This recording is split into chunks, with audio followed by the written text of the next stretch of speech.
Good morning, everybody. Welcome to a brand new episode of the podcast. Formerly, that's right, guys. I'm saying it was formerly known as Coffee Talk. Well, you know what we did? We took that, we balled that piece of scrap paper up, and we're probably gonna hang it on the wall because that was a really good run. 24 episodes now. Yep.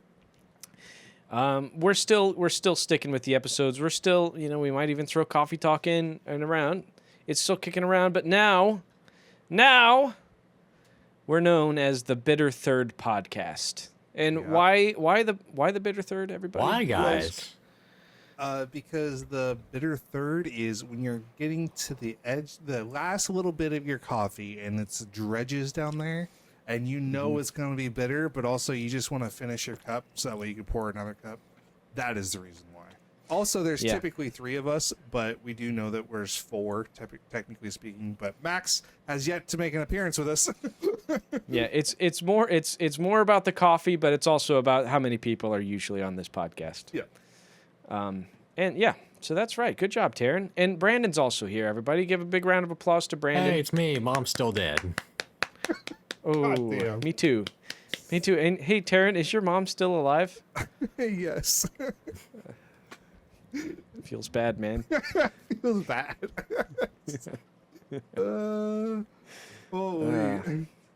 Yeah, the Bitter Third. That's the new podcast. Yes. To clarify, the 25th episode will be under the new name, The Bitter Third. Yep. But you can still find us here at the channel. Well, the channel is just going. It'll change, I think, next week. Yep. We'll have some artwork up. It'll be cool. We're gonna have a good time with it. We're gonna roll with it. It's all jazz, baby. Sometimes you got to crack a few eggs to make an omelet. Sometimes you have to kill a few darlings to find success. Oh no. And we're doing good, but I'm sure people who have looked up Coffee Talk before have found out that it's kind of hard to just find our podcast. Yes. But now if you look up the Bitter Third, I'm pretty sure the Bitter Third is the only thing. Yeah. We didn't make sure before we changed the name. Well, it was a few months ago that we decided. When we were looking it up, I looked it up, so we're good. Also, I'd like to announce too early that I'm gonna start paying for a subscription to put this on podcast services each and every week. Wow. We'll catch it up. Nice. I don't know how to do that. I can't remember which one we have because we kind of slack off with that. Yep. But if we do that, that's going to increase our serviceability. So everybody, if you're tired of just looking at YouTube or listening to YouTube, maybe you don't have the ad-free version of YouTube and you're like, this sucks. Yep. Well, Spotify, YouTube podcasts. I like Podcast Addict myself. Yes. Is that what you use for podcast, Taryn? Podcast Addict? I usually use like Spotify or I'll use YouTube. Okay. You're a mainstream crony. I see how it is.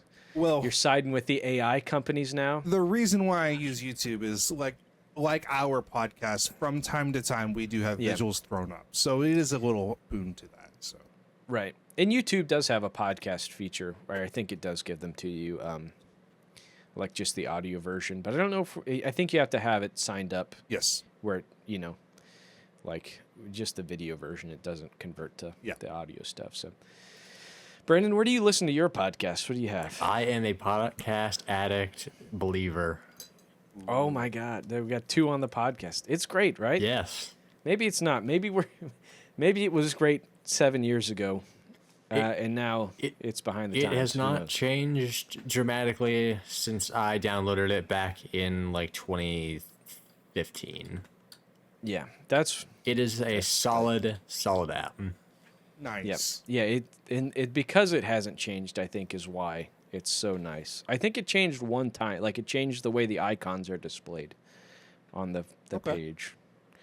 But other than that, like, and you can go in, you can customize things. You can make it skip ahead for you on each episode. Say there's, like, pre-run ads, and they're always, like, 2.5 minutes long. Or if you're tired of our intro. Yeah, or if you're tired of our damn intro, if you're like, God damn, these fucking people. Yeah, it's get to the atrocities already. Yep. Whatever you want to do. Big fan, Podcast Addict. But shout out to podcasts, everybody. Yes. Shout out. So, it's been my pleasure to intro this the first episode of the Bitter Third podcast. And now we get to phone it in for an hour. Yep. We're gonna wing it, guys. This is an episode. This is one of the episodes where we just talk about things. Yep. Do you want to kick it off with some light stuff? What do you want to talk about? Comic-Con? Okay, yeah, we can talk about Comic-Con. We can talk about Comic-Con. So last week, the three of us and my daughter loaded up in my car, and Taryn drove alone. I thought he was going to bring his brother. He probably could have rode with us. Yeah, he could have came, but he decided not to. Yeah, the fool. And then he wanted to come, I think. He kind of talked like he wanted to be there. I don't know. He wanted photos. But we all loaded up, and we drove down to Kansas City, Missouri. Mm-hmm. Downtown, we found parking. Brandon and I and my daughter, we parked by a library that was pretty sick. We walked about a half a mile. Yep. Nice little walk through downtown to the convention center. Taryn parked just down the street from us a little ways. Yep. We paid significantly less in parking. I think we only paid $8. Yeah, I kind of got screwed with my parking. Had I known there was a parking, like diagonal from me, like 2 blocks away where they parked, I would have done that. But how much did you say you paid? You paid $30? $38. That's insane. Jesus.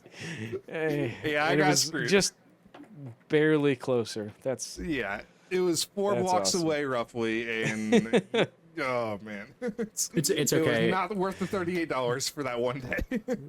It's okay. When we were trying to make it to the convention center, we got turned around like 3 fucking times. Yeah, Brandon, thanks for doing that, man. You were navigating us. You're the I leader. wasn't navigating shit. That was all you. What? No. Yeah. It turns out I'm really bad at knowing directions when I'm walking. Yeah. Or driving, probably. We got out of the parking. I think we kind of told you about this, Taryn, but we got out. And I looked at my phone. My phone's GPS wasn't like pointing in the right direction. I was like, sorry, I just got a message on my phone. Let me put this on mute. Okay. Yeah, we got out of the parking garage. And I was like, oh, we go this way. And we walk like a block.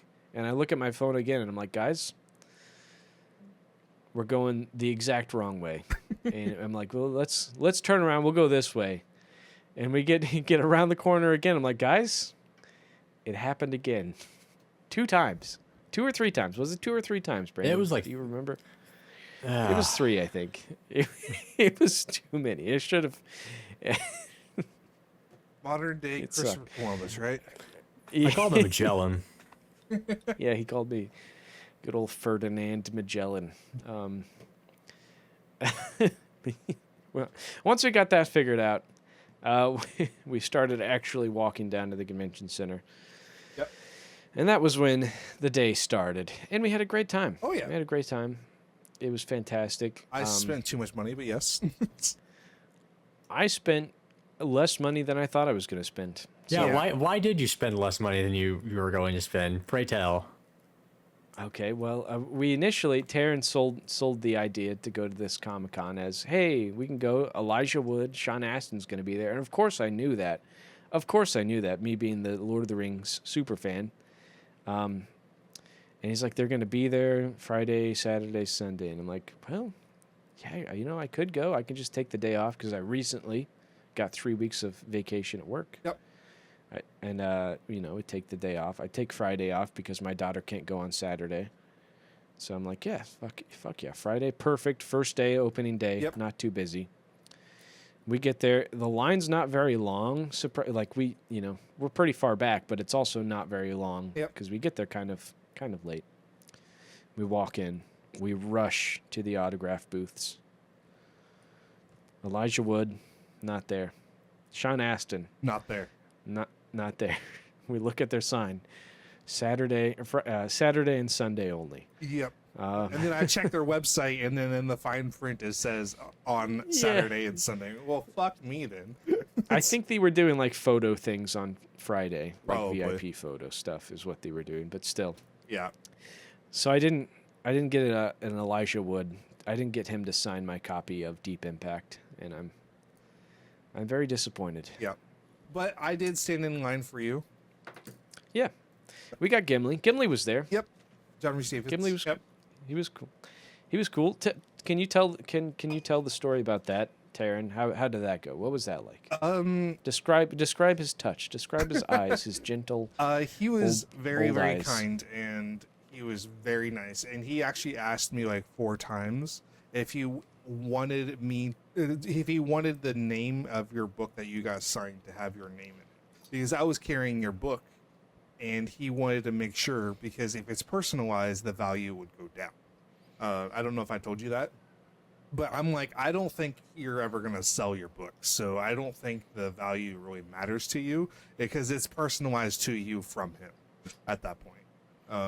And I think you love it just as much.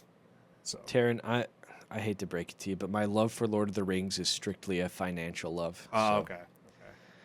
You fucked me. Yeah, I'm sorry, buddy. No, I'm just He had a kidding. buyer lined up and everything.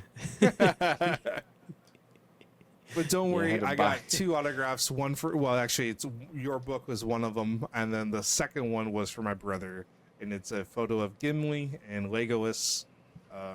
And Gimli wrote, "It only that only counts as one," which is the famous line from the movies when they're keeping score. Yeah, he really is a cool guy. I met him a couple of years ago at the same convention. Yeah.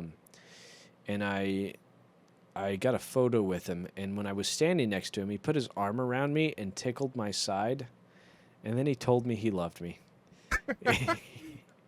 And I don't know if I ever felt more happy in my life than that moment right there. Hopefully, when your daughter was born. I mean, that was pretty sick. But All right. When your daughter gets older, don't listen to this podcast. We'll have her. We'll let her know. that was pretty cool. But like, I don't know, man. Gimli tickling me and saying I love you. Oh, it just made me feel good. No, my daughter, obviously, numero uno. But outside of my daughter being born, that's up there. Nice. It is. He's such a cool guy. Brandon, what was your takeaway from the Comic-Con experience? This was your first Kansas City Comic-Con, correct? Yeah, it was my first. I didn't really end up spending much money at all outside of like food. Yeah, Brandon was very financially responsible, or maybe everybody just didn't have what Brandon wanted. Yeah, which was big it's city less. It anime was girl. less financially responsible and more. I just couldn't find anything that I wanted. Yeah. Yeah.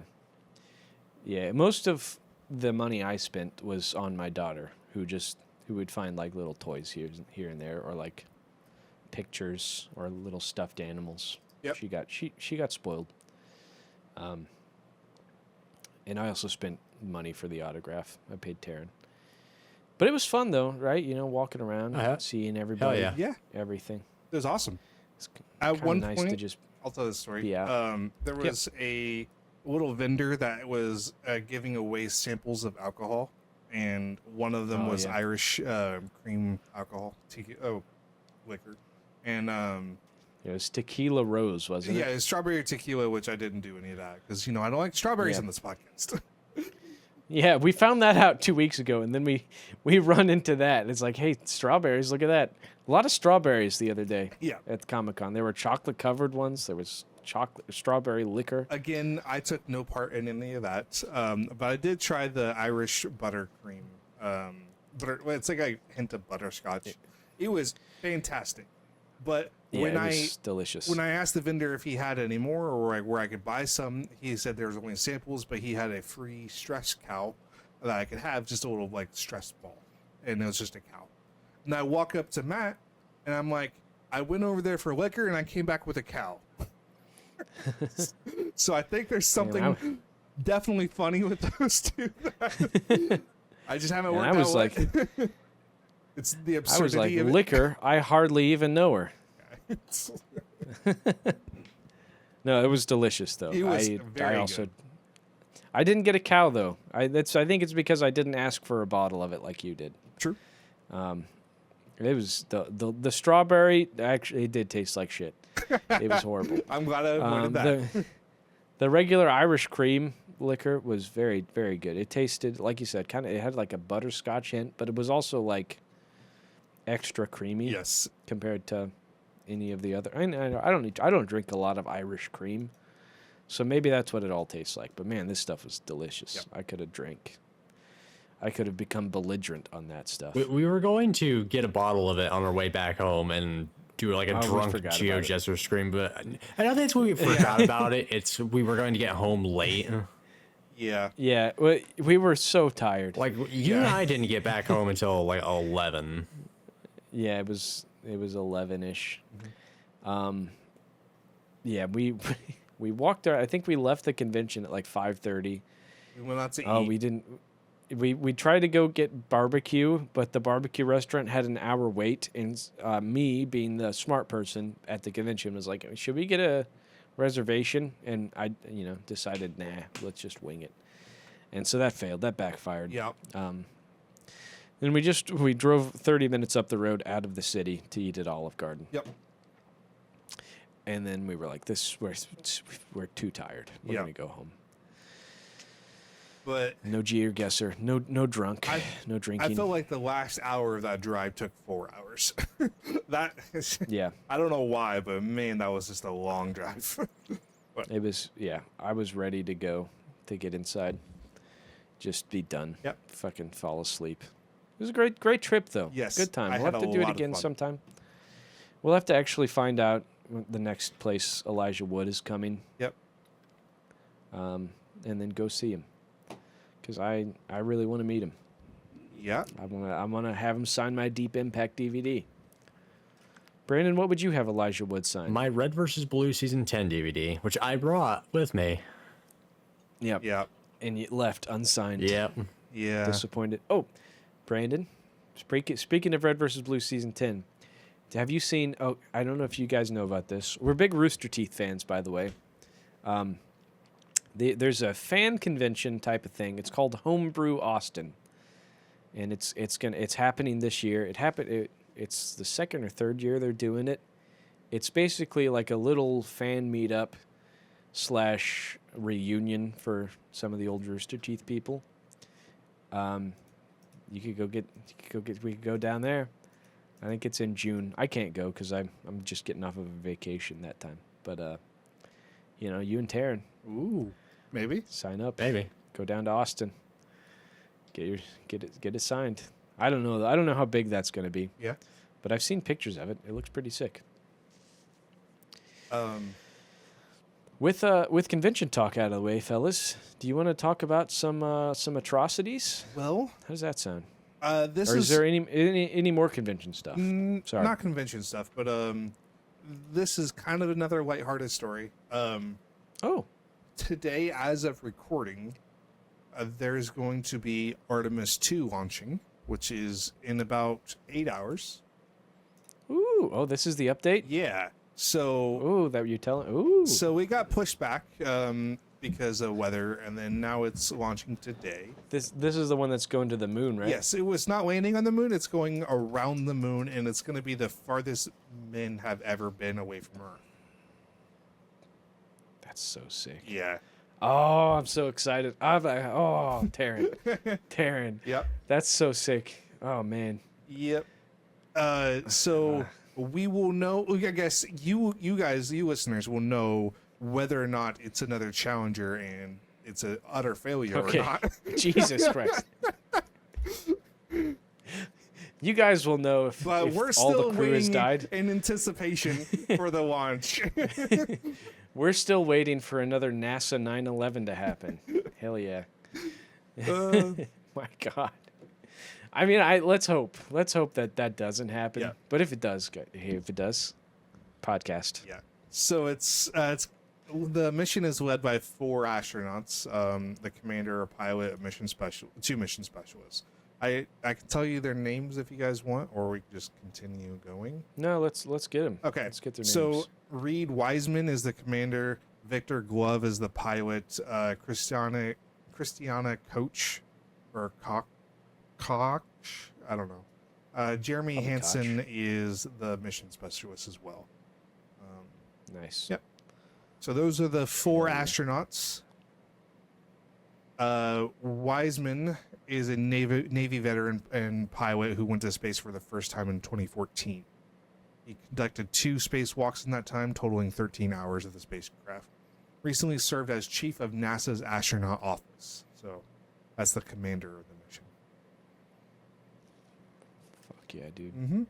I'm looking at articles of, not articles. I'm looking at pictures of the Artemis rocket. It looks like it's a little bit shorter than the Saturn V. Yeah.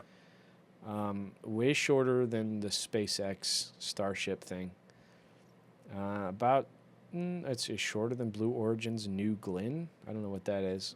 Taller than the space shuttle, though. You guys remember the space shuttle? Bring it back. Bring it back. Come on. Yep.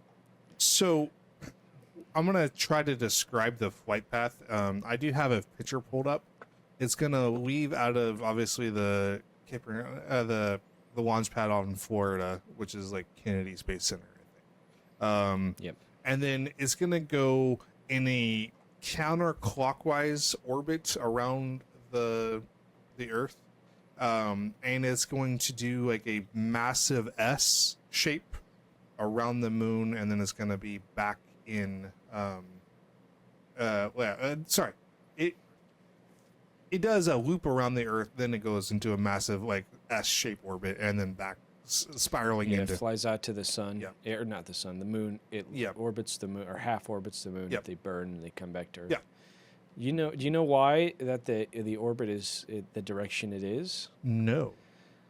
It's because that is the direction the Earth is turning, and they use the speed of the Earth turning to also propel the rocket. It helps the rocket achieve orbit faster. Nice. If you're going the same direction as the Earth. Yep. Ah, that's so cool. Thank you for this update. Yeah, man. of course. Flight day 1, Artemis 2 will begin flying around Earth in first low Earth orbit and then go to high elliptical orbit. While flying around Earth, the crew will conduct a 23-hour checkout of the Orion spacecraft. This allows them to test the system while they're still close by Earth in case any unexpected issues arise. This includes an opportunity for the crew and pilot in the spacecraft to fly it in manual mode. So that's just like they're going for a small little test drive when they're in orbit around Earth. Just so sick, man. Just kind of feeling the new rockets out and just making sure it's all good. Flight day 2, Orion's main engine will conduct a lunar injection burn, which sets Orion on its path towards the moon. This burn also puts the spacecraft on a figure 8 free return trajectory, which means that the moon gravity will eventually guide Orion's spacecraft back to Earth, even without onboard propulsion. This provides they're going to kind of slingshot around. Yep. Yep.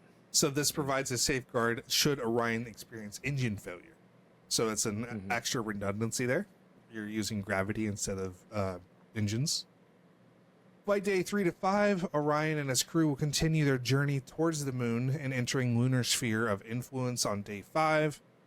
Day 6, Orion spacecraft Integrity performs a lunar flyby and conducts both its closest approach to the moon and its furthest distance from Earth. During the lunar flyby, the crew will make observations and photos of the far side of the moon. 7 through 9, Orion's spacecraft leaves the lunar sphere of influence and begins its journey back to Earth, which includes the first 2 return trajectory correction burns. So obviously they got to flip the rocket around and use the exhaust of the rocket to slow their descent as for the return, because you don't want to crash land into Earth going however fast. Yeah, you got to burn to get out of orbit too. They're probably coming back. If they didn't burn, they would stay in orbit around Earth. Yep. How crazy is it? Gravity just works like that. Man? Yeah. Gravity. Flight day 10, Orion performs its final return trajectory correction burn, and the crew prepares for re-entry, conducting its re-entry checklist. The Orion crew module and service module are separate. The Orion spacecraft re-enters Earth's atmosphere and splashes down in the Pacific Ocean. With the help of 3 main parachutes, a U.S. Navy ship will recover integrity of the crew, welcoming them back to Earth. So that is the whole mission layout. It's pretty cool. Pretty excited about that. Unless you're listening this to now, where it was a Challenger where it just blew up on the launch pad. Yeah. Unless they went straight up Krista McAuliffe on us, you know? Because that's basically what a rocket is. It's just a controlled explosion. Yeah, it's just a bunch. It's just a bunch of explosions. Brandon, are you excited about us returning to the moon? Dude, fuck the moon. Oh, he's coming at it with gas. Okay, Brandon, you hate the moon. Hater. Oh, He's a moon hater. It is a fucking barren rock. It is pointless. There is nothing there for us. Fix this fucking planet. Yeah. Hey. That's right. Hey. Yeah, fuck the moon. You know what, Brandon? I'm with you. Hey, Brandon. I'm on your side. No. Fuck the moon. No. Do you guys Why are we know going here? how many technologies has been made because we have went to the moon? Like, NASA has funded so much, like between satellites orbiting, where your GPS of your phone was basically a NASA invention because of satellites, or the actual same GPS that got you lost twice, Matt. Yeah, fuck. I'm not Brandon, helping this case. Fuck you, Brandon. Fuck you, Brandon. I don't know whose side I have to be on right now. I love the moon. I love going back to the moon. Yeah. But I also, I do understand what Brandon's saying. Yeah. Like it goes. I think ways. it's just it's. I'm more impressed by the frontier of what we're able to achieve as a humanity species. Like being able to go that far into barren, the vacuum of space is incredible. Yeah. Not to mention that there is going to be radiation the further out you go from Earth's magnetosphere. But that's a whole other separate issue. We need to solve that problem too. Yeah, radiation's fine. I saw a diagram of their craft, and apparently there are stowage lockers that the crew can just hide in if there is radiation. Oh. So they can Five Nights at Freddy's their way out of a solar flare. Sure. That's pretty sick. Yeah. But yeah, let's hope it all goes well. I don't know. Yep. I do get what Brandon said. It's like, yeah, why we're going to the moon, but it's also like, man, everything is on fire around us, and we're doing The this. reason why we're going to the moon is because China wants to go to the moon. Yeah, we just have to do it first. Yeah. I don't know. Getting fucking peer pressured by China. Yeah. Well, I mean, we were peer pressured by the Russians. Yeah, we were peer pressured by them, but it was also, I don't know. What good will come of it? Who's to tell? Will the astronauts all perish in a horrible fire just above the Earth? Maybe. Who knows? They could. Yep. It's in the cards. It's happened before. Yep. It could happen again. Probably won't. We'll really look like pieces of shit if it does, though. Well, at the time of this recording, we don't know, but I'm excited for the launch, and it's in like less than 8 hours. So, yeah. Speaking of launch, our friend Max, he's not here today. He's still reconciling with his wife. He gave us an update to his 2026 bingo card. Yeah. We'll just give this real fast. Max feels like nuclear war is a certainty. How are we all feeling about that? More and more likely every day. Yeah. Yeah. We're closer now than ever. But he's saying that he thinks it'll be the U.S. or Israel, right? Is that what he said? And it'll be launched against like Iran or something like that. Yeah. So it gets a little weird when you're talking about like proxy countries in nuclear war.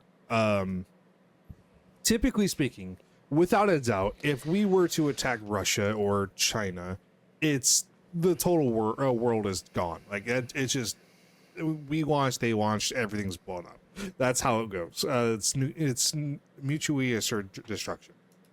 However, when it comes to proxy countries and like countries that may have an alliance with like Russia or China or but they aren't exactly Russia or China, it's a little weird to see what the line is and what we can get away with.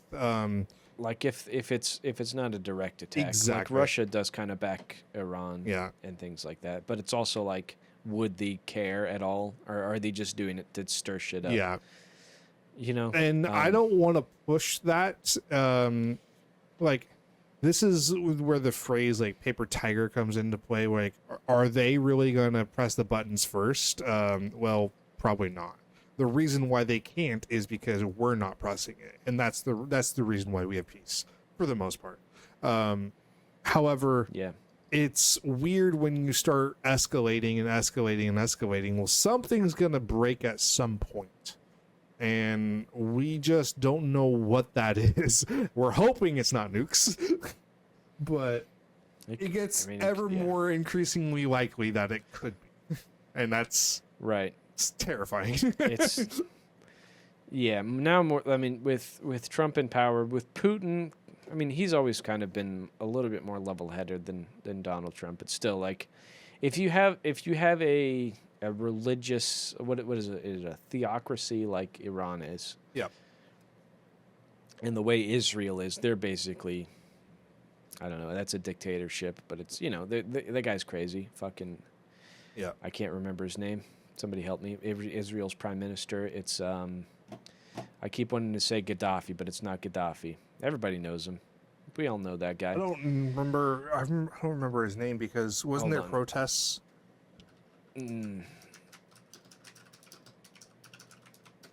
His name is Netanyahu. That's his name. Israeli. Yeah, that's what I'm talking about. Oh, you said Iran. Well, yeah, I was saying they're the theocracy. Oh, yeah. Is what who they are. Their leader was killed in the strikes a week or two ago. The first strike that was there, that was reported on.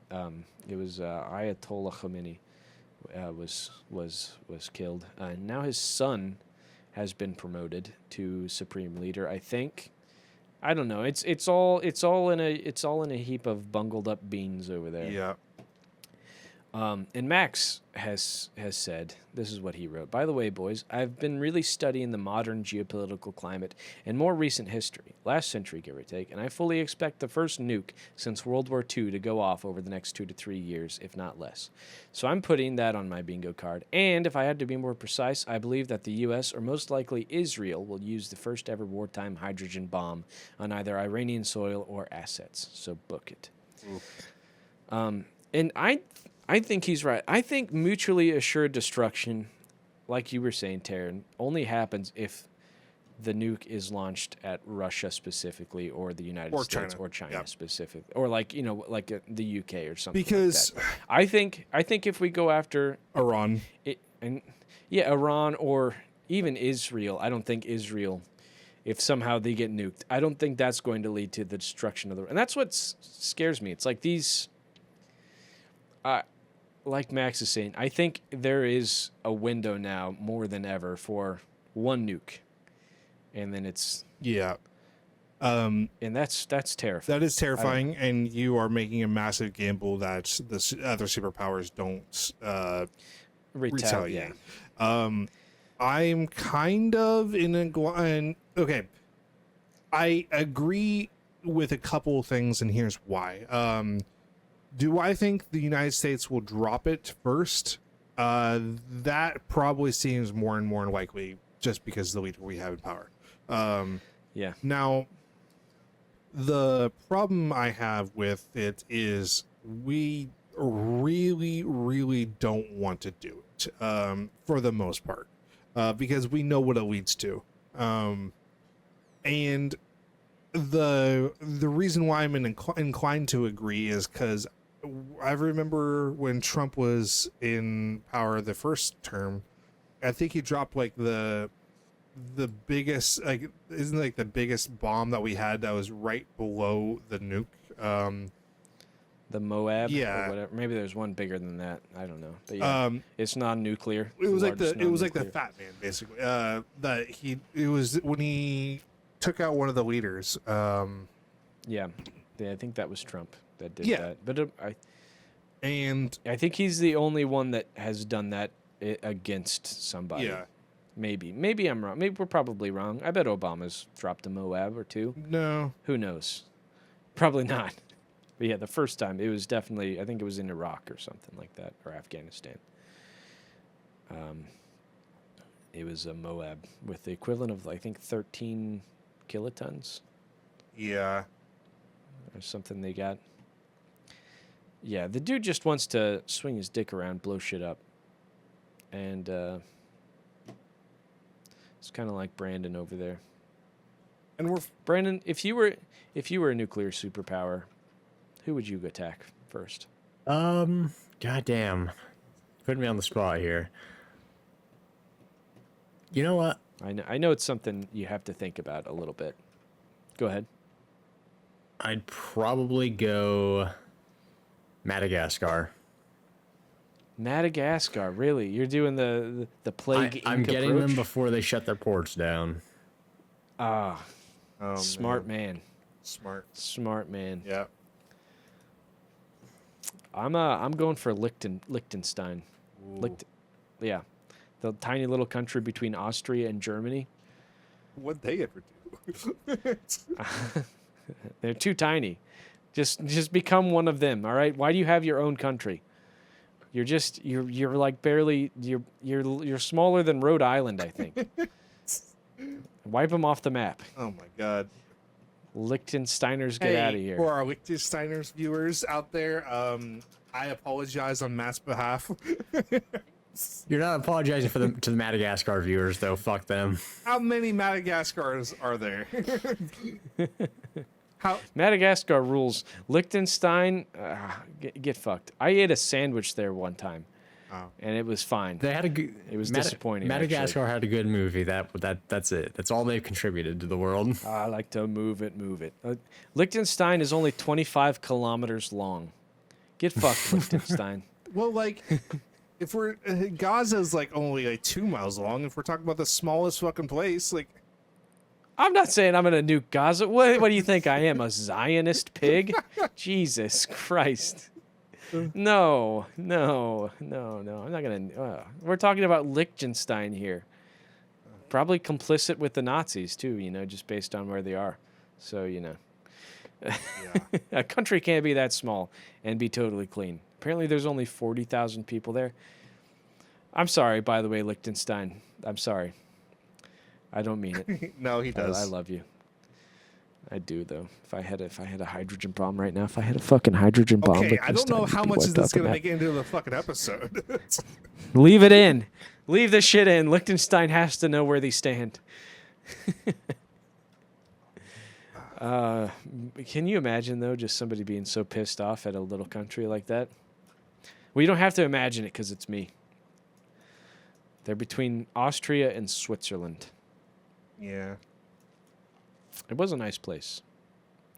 But also, since we're talking about like Iran and the conflict there, it is interesting that we kind of got ourselves stuck in this fucking war because Iran's not opening up the Strait of Hormuz.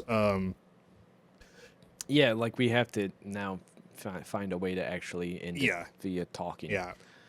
Crazy. Before we get into this, Taryn, I just want to, I got to do my thing where I bring up a folk singer, and it's going to be Tom Paxton again. He wrote a song called, I'm just dropping the ball. All right, Tom Paxton. Let me look it up. We can cut this bit up. Tom Paxton. It's like one of the best, or one of the top. Lyndon Johnson Told the Nation is the song he wrote. He wrote this song called Lyndon Johnson Told the Nation. And it's about the Vietnam War, all right? Yep. This is the start of the Vietnam War. The song goes, Lyndon Johnson told the nation, have no fear of escalation. We are doing everything we can. Although it isn't really war, we're sending 50,000 more. Yeah. And that's just mere, because every week I see, 4,500 troops. Oh, here's another 2,000 troops coming in. It's not really war, though. You can't call it a war. That's not what it is. But it just repeats. It's like Iraq. It's like every single fucking thing. Yeah. It's happened. So that's my thing. Go ahead, Terry. So, Strait of Hormuz. Yeah. It sucks. We're in a war. How much Trump do you doesn't call it a know war about because he's the not Strait of allowed to. Hormuz and like what's going on? I know it's not gay. Okay. It's not what I thought you were gonna say. Anyways, I believe it accounts for like probably 30% of the cargo ships in that area go through the strait because of just how much oil there is. It's a fuck ton. And it's a big oil strait. Yeah. So the strait is closed, and we have threatened Iran to open it back up. And well, Iran's like, what if we don't want to? it's like a fuck you, because what are we gonna do about it? And yeah, they definitely kind of called us out on that. And then so Trump escalated, and which is really not what you should do, because eventually you should know the strait's going to be opened back up within due time. It's just a matter of time. You could just wait them out, because like, yeah, things are gonna get a little pricier, but then it'll fall back down. It'll be relatively normal again. But now we are in full escalation with Iran over the Strait of Hormuz, and it's all because of fucking oil. And on top of that, Iran is doubling down and tripling down their efforts to never open up the Strait of Hormuz, because that's their incentive now, because it's a fuck you to us, as well as because we're escalating, as well as they are negotiating with China and Russia to let certain barrels of oils and cargo ships pass through with basically like a toll. But here's the kicker. The US dollar was not is the petrodollar, where most of all oil should be like bought and sold through US dollar. That's kind of the reason why. So that way it can go back into the US currency, and it's the most stable. However, here's the kicker. For now. Iran go ahead. only wanted this toll booth that they're setting up on the Strait of Hormuz to be paid in the Chinese dollar. I forgot what it's called. Yuan. Yuan, I think. Yeah. And that just kind of cuts us completely out of the negotiating and making China's dollar way stronger than ours. And it's like, we have no leverage at all over this. Like, it's so bad. Yeah.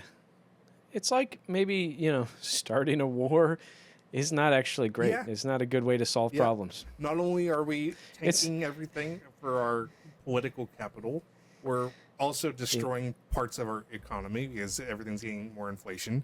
And we're not even getting the best benefit of it, because the Hormuz is still closed. And we're losing the dollar. We're benefiting other countries. Yes, but Pete gets to enact his Armageddon fantasies.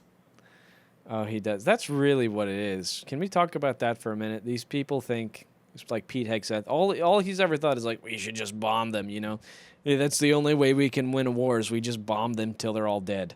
That's what people like that. People think about that. Don't. Sorry, here, let me get this straight.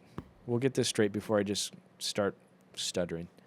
People in the military, commanders, generals, all have ideas. Some of them are smart, some of them are rational-headed. Many of them are, I would say. However, there are some whose job it is to think about all the ways you could kill everybody in the world. Mm-hmm. Pete Hegseth, not that smart, but he definitely thinks about it. Yeah. You know what I mean? Like he's like, yeah, that's the only way we're gonna win. Remember, his autobiography was about a war with the left and how he wanted to eliminate them. Yeah. How do you think he feels about brown people in the Middle East? He doesn't give a fuck, man. Yeah. It's his job. It's other people's job that are under him to think about all the ways they could fuck an entire country. Yep. It's so bad. Yeah, and that's and Iran. One more thing I was going to say about Iran, and with like the powers that be at the moment and the alliances that are already formed, with the oil being like allowed through with like to Russia or like say China, the cargoes, it's kind of been a lifeline to Russia in their war against Ukraine, which we can talk about in a little bit, about how, despite how overwhelming the odds are for Russia and Ukraine is doing a phenomenal job at defending. Holy fuck. Like, they actually went into deep Russia territory and took out like a massive oil refinery, which is insane. That was kind of the Ukraine update I had for you. Ukraine. Yeah. Which does hurt Russia and their production of oil, and it will lead to major economic ramifications later on. Terminal, yeah. But holy, it's just so much is going on all the time. It's hard to keep up with everything. Like, it's insane. Which is why, like, I love this podcast, because we can kind of dive into different topics, and from a macro lens, zooming all the way down to a micro lens on everything, and then like these episodes, obviously they're kind of more macro. We're just talking about what's in the headlines. But yeah, I do like this, where we can. Even when we get into the micro, we kind of tie it into. We try to anyway, or I try to. You certainly do. With like world politics and like the downstream effects, because everybody might think a decision might be good for the temporary solution, but nobody looks like 10 years down the road, 20 years down the road, 30. We don't have that long of foresight anymore like we used to as a country. And that's really, really, really bad. I think it has to do with short attention spans. Like, it's short attention spans, and don't discredit capitalism's need for short-term gains. That too, yes. All right. If capitalism, didn't need short-term gains, we'd all have cars that could drive 1 million miles, and the headlights could easily be replaced in a garage. Yeah. That is true. We would all, a refrigerator would last for a lifetime. Yeah, and those technologies do exist. My grandpa had a deep freeze that lasted 80 years. Yeah. It lasted, but this is like during wartime, where companies were forced to make products last longer. And that is, I guess, a benefit of war, is companies do have to adhere to like pricier things and make things a little bit more robust. But it's not for the worth of it, the country. It's especially now that the companies have sort of wisened up to like, oh, people are just going to keep paying for stuff if we make a shitty product. Let's just do that. Like shoes, for example, you can't buy a good pair of shoes anymore. Also, unless you spend like $500 from a cobbler. Also, I have a feeling in today's modern age that a lot of companies aren't gonna go. Let's say hypothetically, World War III breaks out, right, where we need to have like troops on the ground in a full scale invasion, like what we did in World War II. Hypothetically, just without the nukes. I have a feeling that companies aren't going to be making tanks like they did in World War II. Like, they're not going to contribute to the wartime effort. Like, do you think Apple is going to make something for, like, no, they're going to keep making iPhones. They might make, they're going to keep making iPhones. That's a great point. Because all the companies back then converted, like, car manufacturers made airplanes, engines, things like that. GM had tanks roll out down the line within like 2 days or a day, I think it was. Yeah, that really depends. But but also we don't have the same production capabilities as we had. Well, we're more specialized now than we do, and we're more specialized. But also the companies that make stuff like that have outsourced their work to like China or Mexico, places like that. So it's going to be pretty hard to import. But don't worry, we got Lockheed Martin, tanks. Right? Yeah, bro, we love those guys. They did make the SR-71 Blackbird, so that's pretty cool. But also, got to the wartime efforts, right? Yep. Just more drones, please. How scary is that going to be? Terrifying. World War III breaks out. When it happens, there's just going to be swarms of drones like Stukas. That's why right now Ukraine is so interesting and so pivotal. A lot of countries are looking at modern war. Ukraine's defense against modern war. They have done a phenomenal job at defending against drones, and they are incredible with what they are able to achieve with it. This is hard to say, but with all of our military might and power, I don't know if we're on the leading edge anymore. I don't think we are. It's because of how sophisticated drones have gotten, and they're cheap ass drones. They're like $10 a piece. Yeah, anybody can fly them. Yeah, you can have all the laser targeting and all the radar guided bombs that you want, but the easiest way is just a $200 drone and a man who can fly it. And a grenade strapped to it. Yeah. And you just fly right up, drop it on somebody, or just blow up right next to them. Oh, and that's so terrifying. I hate this. I hate the idea. I mean, yeah, air superiority, but this is air superiority that can go up and down and left and right, and you don't have to. You can launch them from. They can stop at a dime. Away. Yeah. Brandon, how do you feel about using drones to kill people? It's not good. You know, wow.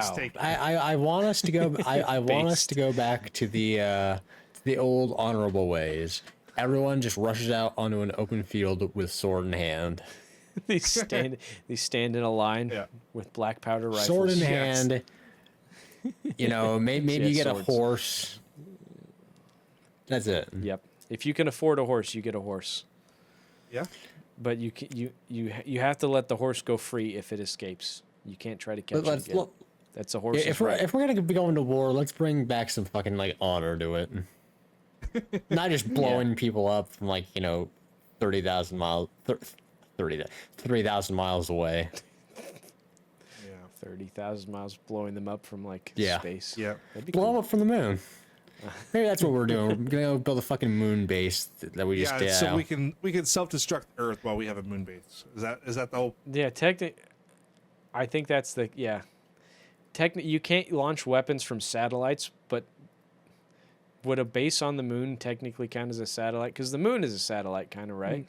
Now you're getting into would that count? Is there some sort of legal Geneva Convention thing like you can't launch a nuke from a satellite, but you can launch a nuke from the moon? Maybe that's what we're doing. I don't know. But also, Who knows? I think because you know what?